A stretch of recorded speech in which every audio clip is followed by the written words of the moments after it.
মুছলমানসকল জীয়াই থকাৰ সুবিধাখনো হেৰাই গৈছে। আমাক যদি সহ্য নহয় জীয়াই জীয়াই আৰক্ষী লগাই মাৰি দিয়ক। আপোনাৰ যদি সহ্য নহয় মুখ্যমন্ত্ৰী ডাঙৰীয়া, আপোনাৰ যদি সঁচা অৰ্থত আমাৰ এই নিৰহৰ দৰিদ্ৰ কৃষকসকলৰ ওপৰত যদি আমি জীয়াই থকাৰ কাৰণে যদি আপোনাৰ সহ্য নহয়, আপুনি লাইন পাতি একেলগে গোট খুৱাই আপুনি আৰক্ষীৰ জৰিয়তে গুলি কৰি মাৰক। আমি ব্ৰইলাৰ মুৰ্গী নহয় যে এটাক কাটিব আৰু বাকীবোৰে বোবা হৈ চাই থাকিব।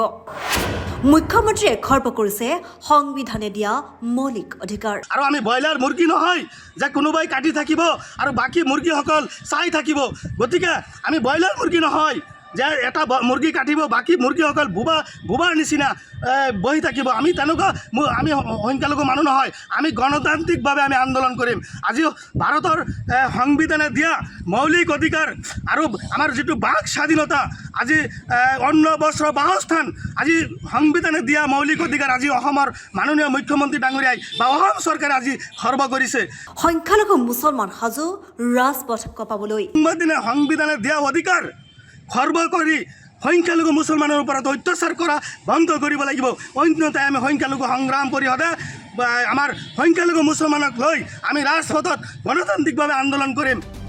সোণাপুৰৰ ৰোডছাইডৰ ঘটনাক লৈ তীব্ৰ প্ৰতিক্ৰিয়া অসম সংখ্যালঘু সংগ্ৰাম পৰিষদৰ। মুখ্যমন্ত্ৰী ডক্টৰ হিমন্ত বিশ্ব শৰ্মাক উদ্দেশ্যি বিভিন্ন মন্তব্য অসম সংখ্যালঘু সংগ্ৰাম পৰিষদৰ। আৰু মন্তব্য কৰিলে মুখ্যমন্ত্ৰী ডাঙৰীয়া আমাক জীয়াই জীয়াই নামাৰিব। আমাক যদিহে সহ্য নহয় তেন্তে আমাৰ মুছলমান মানুহক থিয় কৰাই এফালৰ পৰা পুলিচ লগাই গুৰিয়াই মাৰক।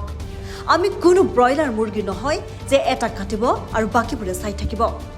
সংবিধানে দিয়া আমাৰ মৌলিক অধিকাৰ মুখ্যমন্ত্ৰীয়ে খৰ্ব কৰিছে বুলি মন্তব্য অসম সংখ্যালঘু সংগ্ৰাম পৰিষদৰ। আৰু ইয়াৰ বিৰুদ্ধে তীব্ৰ গণতান্ত্ৰিক আন্দোলনৰো হুংকাৰ। অহা 7 অক্টোবৰ তাৰিখে মুখ্যমন্ত্ৰীৰ স্বৈৰতান্ত্ৰিক শাসনৰ বিৰুদ্ধে দিল্লী কঁপাব অসম সংখ্যালঘু সংগ্ৰাম পৰিষদে বুলি বিস্ফোৰক মন্তব্য। চৰকাৰে বৈধভাৱে উচ্ছেদ কৰক, কোনো ধৰণৰ আপত্তি নাই, প্ৰয়োজনত সহযোগিতা কৰিম, কিন্তু সংস্থাপন অবিহনে অমানৱীয়ভাৱে উচ্ছেদ কৰি মানুহক হত্যা কৰিব, সেই কথা সংখ্যালঘু সংগ্ৰাম পৰিষদে সহ্য নকৰে। আৰু এই হুংকাৰ প্ৰদান কৰিছে অসম সংখ্যালঘু সংগ্ৰাম পৰিষদে।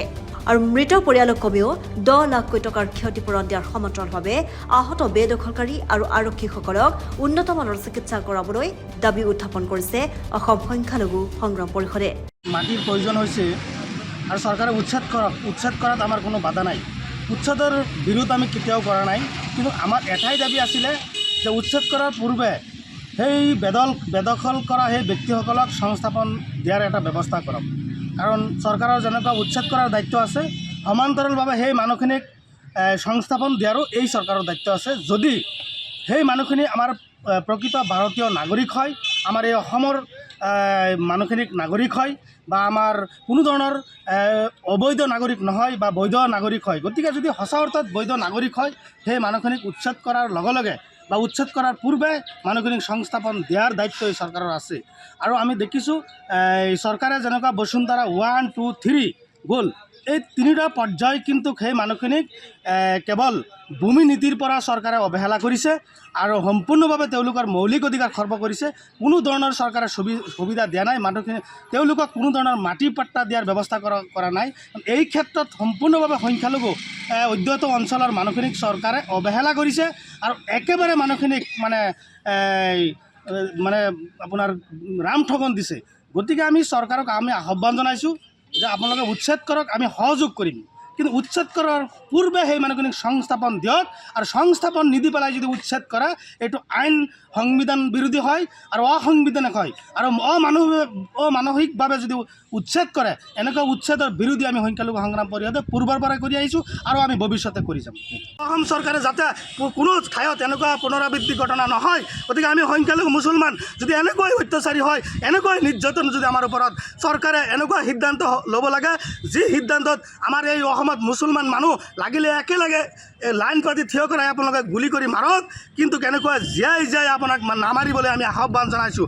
আপোনাৰ যদি সহ্য নহয় মুখ্যমন্ত্ৰী ডাঙৰীয়া, আপোনাৰ যদি সঁচা অৰ্থত আমাৰ এই নিৰহৰ দৰিদ্ৰ কৃষকসকলৰ ওপৰত যদি আমি জীয়াই থকাৰ কাৰণে যদি আপোনাৰ সহ্য নহয়, আপুনি লাইন পাতি একেলগে গোট খুৱাই আপুনি আৰক্ষীৰ জৰিয়তে গুলি কৰি মাৰক, আমাৰ সহ্য হ'ব। কিন্তু এনেকুৱা যদি হঠাৎকামী সিদ্ধান্ত লৈ আপুনি নিৰহৰ মানুহৰ ওপৰত গুলি চালাই হত্যা কৰে, এই কথাটো আমি সংখ্যালঘু সংগ্ৰাম পৰিষদে সহ্য জন্য কৰোঁ আৰু আমি ব্ৰইলাৰ মুৰ্গী নহয় যে কোনোবাই কাটি থাকিব আৰু বাকী মুৰ্গীসকল চাই থাকিব গতিকে আমি ব্ৰইলাৰ মুৰ্গী নহয় যে এটা মুৰ্গী কাটিব বাকী মুৰ্গীসকল বুবাৰ নিচিনা বহি থাকিব আমি তেনেকুৱা আমি সংখ্যালঘু মানুহ নহয় আমি গণতান্ত্ৰিকভাৱে আমি আন্দোলন কৰিম আজি ভাৰতৰ সংবিধানে দিয়া মৌলিক অধিকাৰ আৰু আমাৰ যিটো বাক স্বাধীনতা আজি অন্ন বস্ত্ৰ বাসস্থান আজি সংবিধানে দিয়া মৌলিক অধিকাৰ আজি অসমৰ মাননীয় মুখ্যমন্ত্ৰী ডাঙৰীয়াই বা অসম চৰকাৰে আজি খৰ্ব কৰিছে গতিকে সংবিধানে দিয়া অধিকাৰ খৰ্ব কৰি সংখ্যালঘু মুছলমানৰ ওপৰত অত্যাচাৰ কৰা বন্ধ কৰিব লাগিব